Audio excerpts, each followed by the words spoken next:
Good morning to all of those tuning in. This is the Rebellion, and today we're playing a Garden of Impossible Objects. So,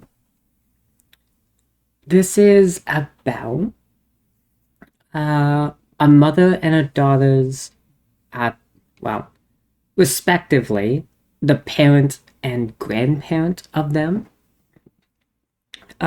suddenly dying, and they take a weekend trip to collect her stuff, and I suppose after a surreal experience, their whole worldview changes. So, without any more delay, let us get right into it. The eclipse.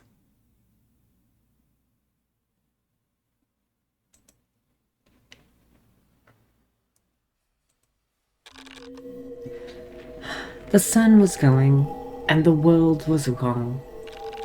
The grasses were wrong. They were platinum. Their every detail of stem, head, and blade shone lightless and artificially distinct as an art photographer's platinum print. This color has never been seen on Earth. The hues were metallic, their finish matte. The hillside was a 19th century tinted photograph from which the tints had faded. All the people you see in the photograph, distinct and detailed as their faces look, are now dead. Such wrote Anne Dillard on the total eclipse that would cross the North American border of the United States on February 26, 1979. A path of totality would not cross the mainland states until just over 38 years later, on August 21st, 2017. Mom drove us 9 hours so we could watch it in a Kansas field, standing next to it at least 100 other people. You know your aunt lives right where the totality crosses into South California? Sounds too convenient. She laughed. Remind me to call her when we get service again. I forgot to remind Mom. My aunt's name was Carmen. She was my mom's sister, 2 or 3 years her junior. I don't know if she saw the eclipse. She was found dead in her home on August 23rd. They brought in the country's coroner. Carmen died of a heart attack. They gave Mom a range of time over the phone. There were no signs of drugs in her system. She smoked, but not that much. There were no marks on her house, or on her. There were no suggestions that this could happen. There was, but basically, little to no reason for it at all. My apologies, I misread or misunderstood something. I thought it said something about the grandmother. Oh, I'm saying now it's Aunt Carmen. And I think I know how I got grandmother out of that. That's my bad. My apologies. The yard.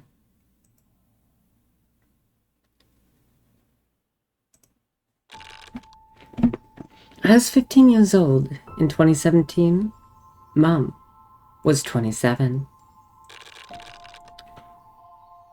We had to change radio stations 3 times in total across 12 or so hours of driving. She liked the same music her parents liked. I did not. The car was hot and miserable, as cars tend to be in the middle of August. I could keep going. I don't get it. She groaned quietly. I had probably done the same, but louder, several times over. I had just moved in with your dad when my parents sold their home. I didn't get the chance to take anything. Carmen did. So I asked her, Carmen, can you hold onto these for me? You think she kept them? Of course she did. Do you remember her? She tried to recall a memory. A little bit.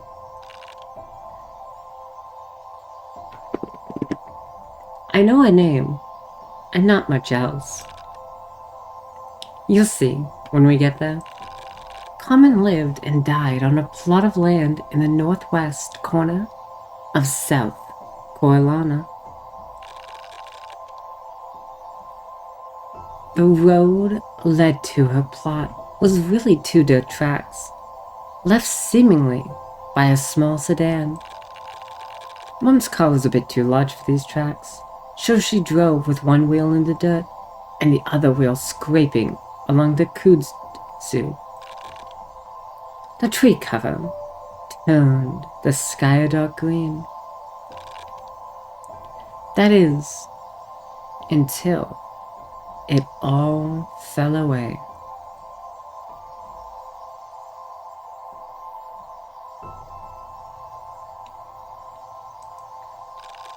The first thing to strike me about Carmen's place was the yard. At a glance, it was difficult to tell where her house was in all of the surrounding. The yard, even just a part of it, I could see then, was massive. It was also somehow full. It is difficult to explain the whole without understanding the little.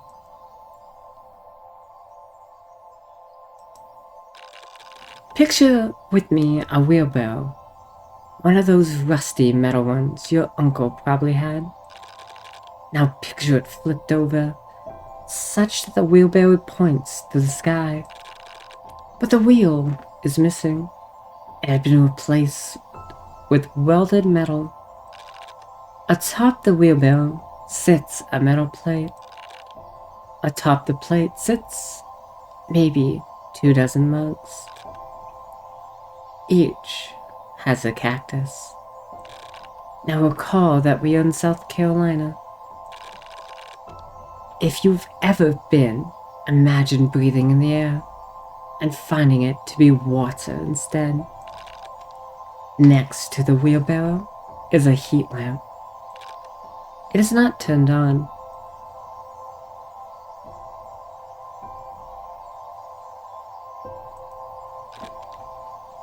What is that? What part? I don't know. All of it? Make no mistake, the yard is not full of upside-down wheelbarrows. There are many plants, yes, but not wholly a nursery either. The word things does not do the array much justice. But if I only had one to choose from, that is the one I would use. I stand at the edge of a large place filled with many things. She loved her projects. As a kid, she was always making something or other. She never liked to throw them away either. She pulled up a chair, if you could call it that, next to a table. If you could call it that. I pulled up one as well. If I could call it that. Look, over there. I did.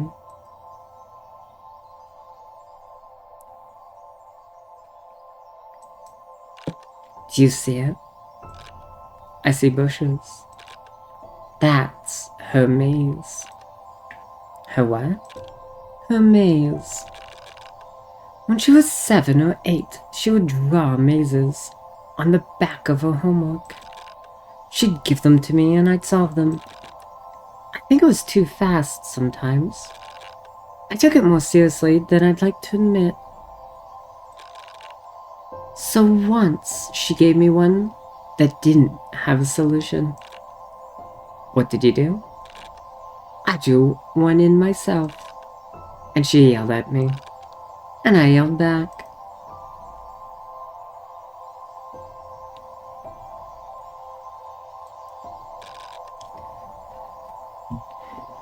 I watched as she scanned the horizon.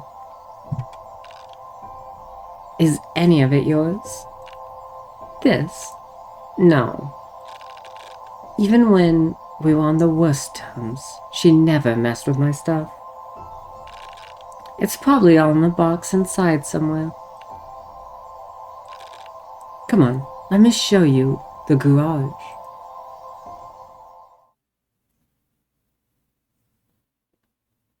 The garage.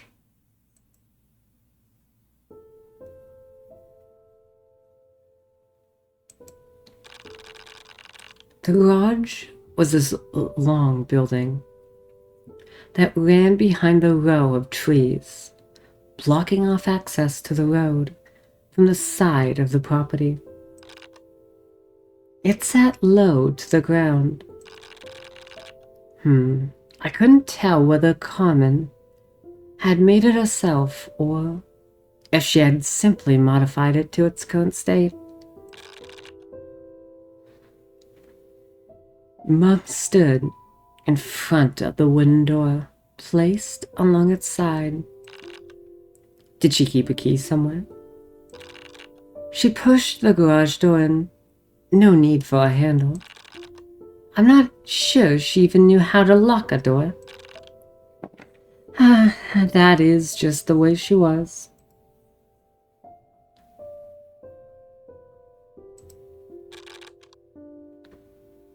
Inside the garage was bright.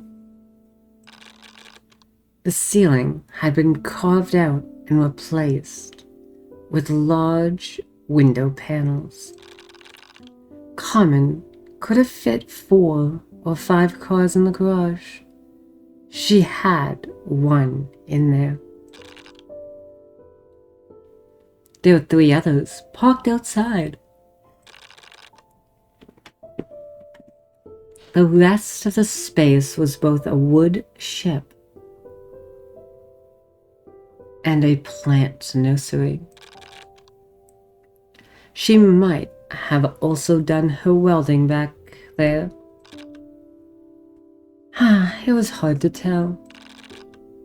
Mom stood beside an improperly shaped wooden cylinder.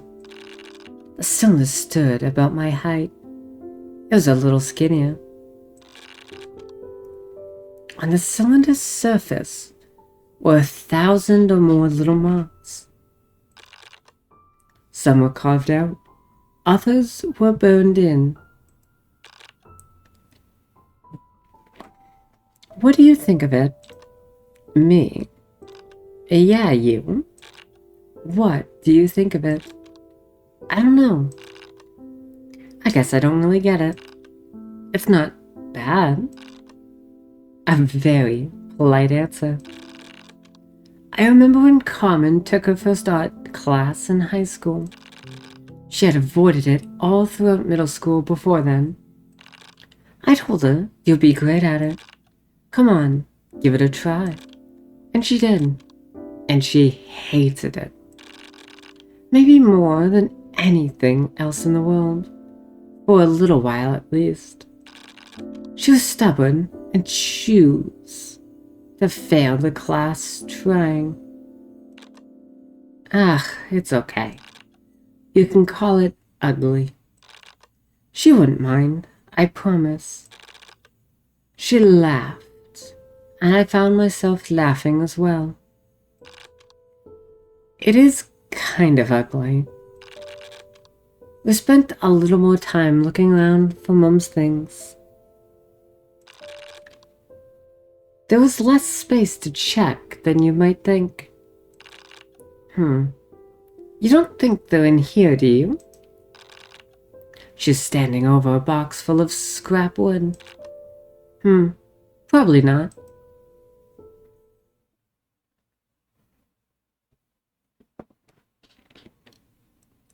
The house.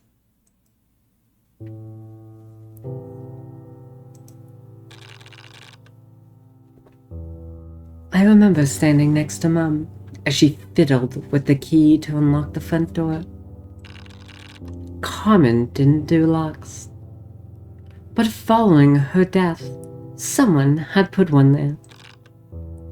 I'm not entirely sure who. For nearly a whole day before leaving, Mum was on the phone. I don't know who she was talking to. I didn't listen. Mum got the door open. Are you okay? Me? Yeah, I'm fine. Let me get a few things straight. Carmen was no longer here. She had been moved out of the house immediately after her discovery. She was, at that point, in line at the crematorium. Mum told me on the way that they removed her bed and disinfected her room. Otherwise, everything was left as it was. You sure? I think so.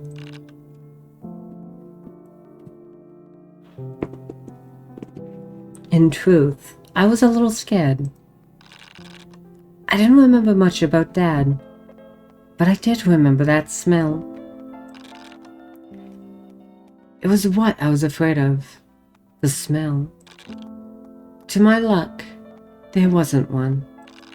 Not at least one I liked. The front door of Carmen's house opened up to the kitchen on the right and the dining room on the left. Just past the dining room was a sliding door to the living room. Guess it shouldn't have surprised me to see at least 24 candles in various stages of being burnt, scattered throughout. Well, all of it. There's a lot of things in a lot of places that could have grabbed my attention. The thing that it did was a large stone mask leaning against the mantel. Its hollow eyes stared up towards nothing. The walls were covered in green floral wallpaper. The house creaked and hard as we walked back and forth. Mum didn't seem to mind.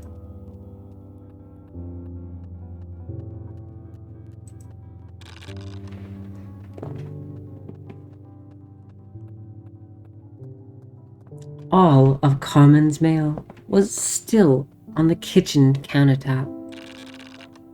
I didn't want to touch anything in that house, but I was fine with looking. Who's Ryan? Ryan? His name was all over Carmen's mail. Unlike me, Mom did not have a problem with touching her things. She picked up the letters and started paging through them. Most, if not all, were addressed to Ryan. I don't know. She went through each letter again, just to make sure. Mom looked at me for directions. Your stuff?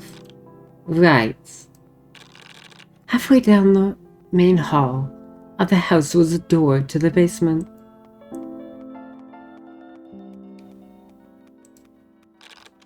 It's probably down there. She did not go down there. Not at first. Mom checked each of the other rooms just to make sure. Nothing more than a moment for each. She would open the door, take a peek, then close it right away. She skipped Carmen's room. I waited until she was done.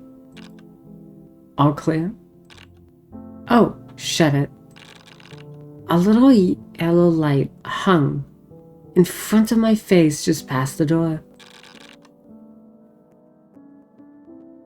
The stairs curled back on in themselves. On the way down, I flipped the switch.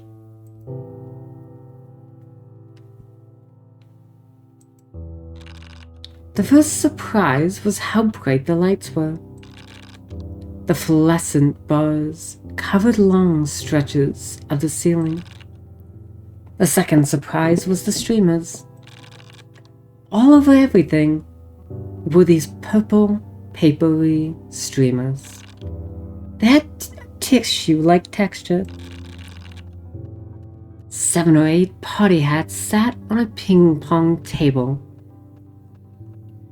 that had been pushed up against the wall.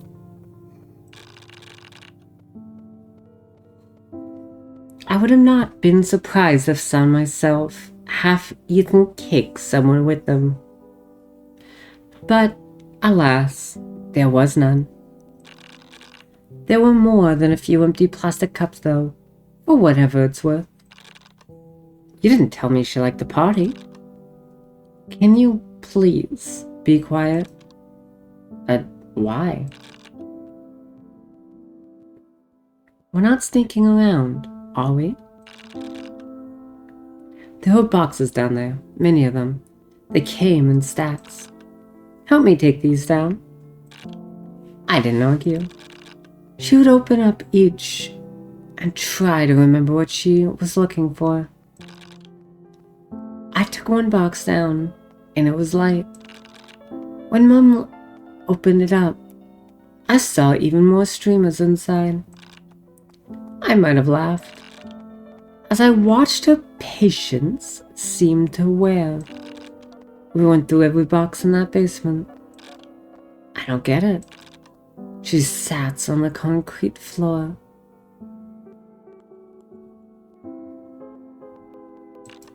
I didn't. What if she threw them away? No, that's not right. She wouldn't do that. That's not her. What if it was?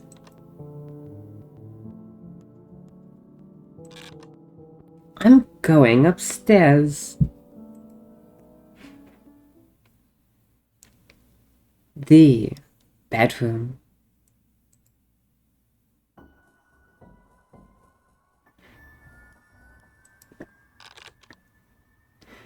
I think I was ready to leave.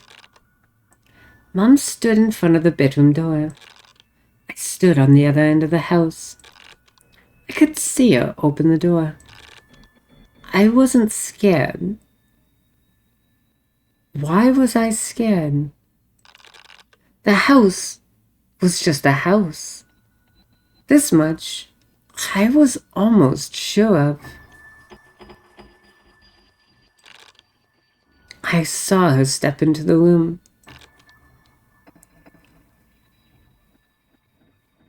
Everything okay? Hello?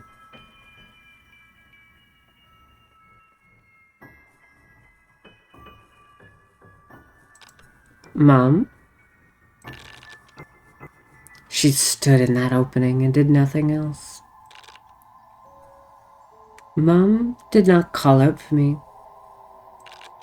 She never said a word. I started down the hallway. What's wrong?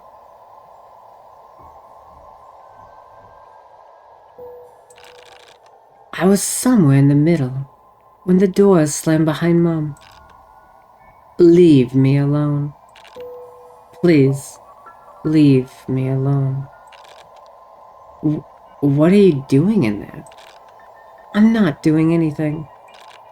Then get out of there. I hadn't thought about my phone until this point. I pulled it out and started dialing before I even knew who to ask or for what.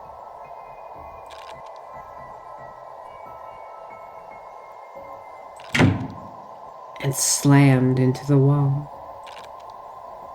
Mum rushed past me. I grabbed onto her jacket. Mum! Mum? It's in the maze. Carmen. She hid everything in the maze. She grabbed her jacket back. Maybe I let her go too. And then Mom ran away.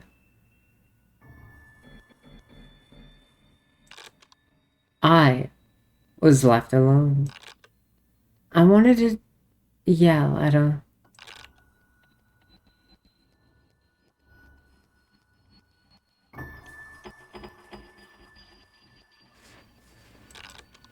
I leaned against the wall. The door was still half open. The slam left a mark on the wall. I looked through the gap.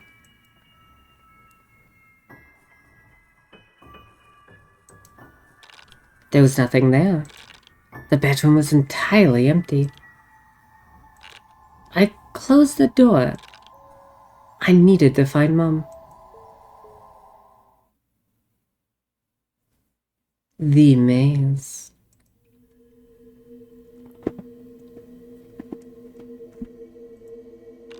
The sky had turned, and with it went the whole property. The yard of junk became a garden of impossible objects.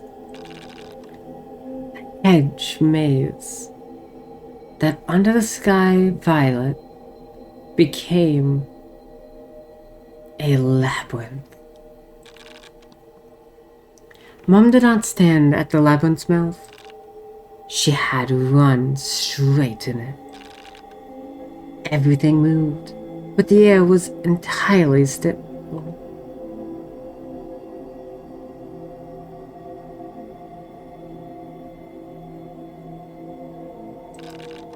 Was I there too, at the jaws of the labyrinth? I think I was.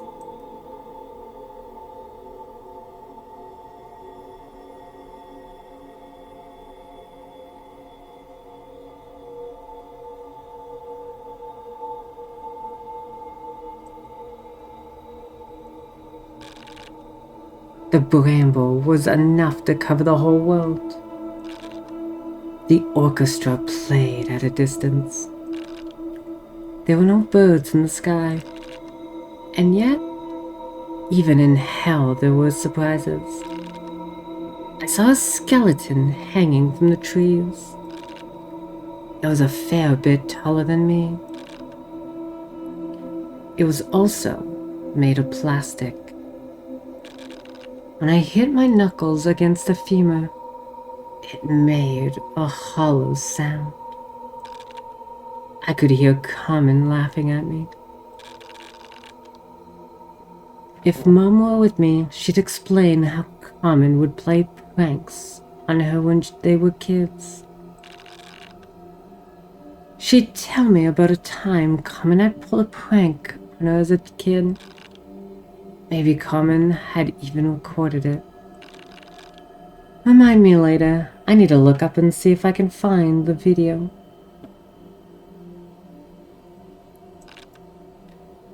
And you'd forget.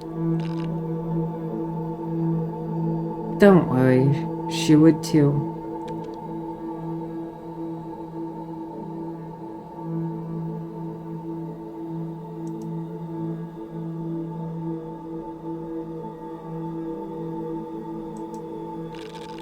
I found Mom bent up against a bush, digging her hands into the ground. Mum? She couldn't hear me. Mom! What? The word left her mouth in a mangled snarl. She didn't even turn towards me. I think it's time to go. What would you know about that? What would you know about anything? I'm not ready to go. I still can't find my things. Do you really think they're here? Of course I do. No, you don't. You're lying. Come on, I wouldn't lie to you. Then let's get out of here. It's cold, Mom. There's a jacket in the car if you need one. I don't need a jacket, I'm worried about you. But I can see her. I can see something.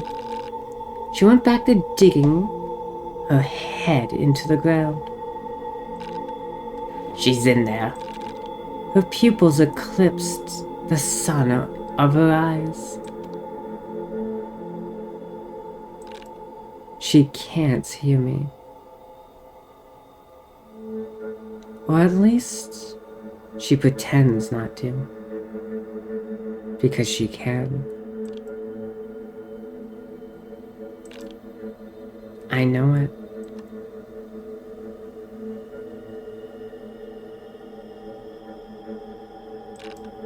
I really do.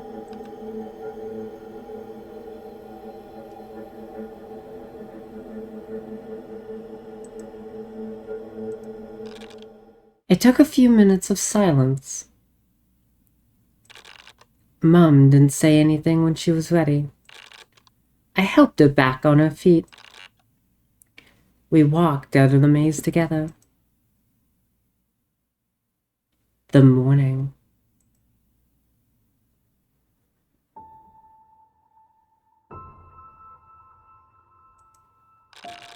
I sat with Mom on the hill overlooking the yard.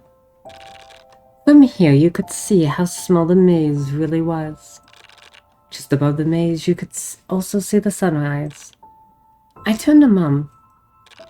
Her face has gotten scratched up pretty badly in the brushes. I could tell she was trying not to meet my eyes. It's okay. She thought about it for a moment. I don't think it is. I should have taken you out of here. I probably shouldn't have gone either. She paused again. I'm sorry. I didn't respond. Do you think she's still there? No, I don't think so. I don't think it's good to believe in ghosts either. Look what it's did to you. Maybe you have a point. I just can't square it. She put so much of herself into this place. When I slam the door, I feel like I'm slamming it on her. Like she can hear every time I raise my voice. But if that's true, then why can't she say anything back? Why only listen? Why can't she ever say anything back?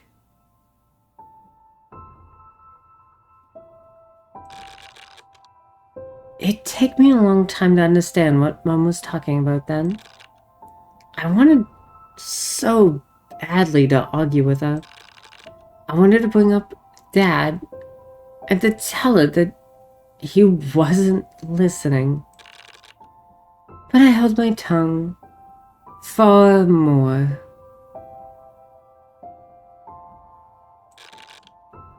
What's going to happen with everything? I'm not sure. I guess it won't be long until the yard is emptied. Some of it's just trash, you know? Maybe someone will find a use for it. Something. I don't know. I don't think I'm taking anything home. I tried to imagine it.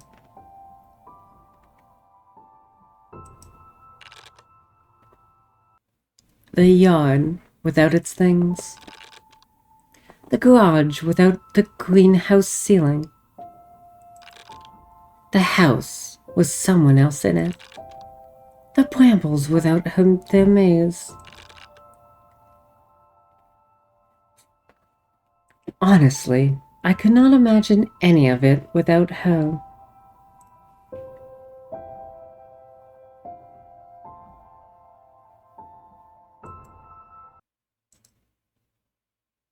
Is that it? Yeah. Give me one sec. So, I think that's all of it. A little bit weird for a visual novel to take us straight back to. Or, I should say, for it not to take us straight back to the menu. Usually they're pretty good on that kind of thing. So, that's a little weird. But I suppose it's not too big of an issue. I mean, the story was a bit weird and surreal, but coupled with the usually very, very gorgeous imagery, I don't think I could ever complain. And I say usually because the only time I don't think it was like too gorgeous to look at was when we had a close in of the lock. And I think that's pretty much it.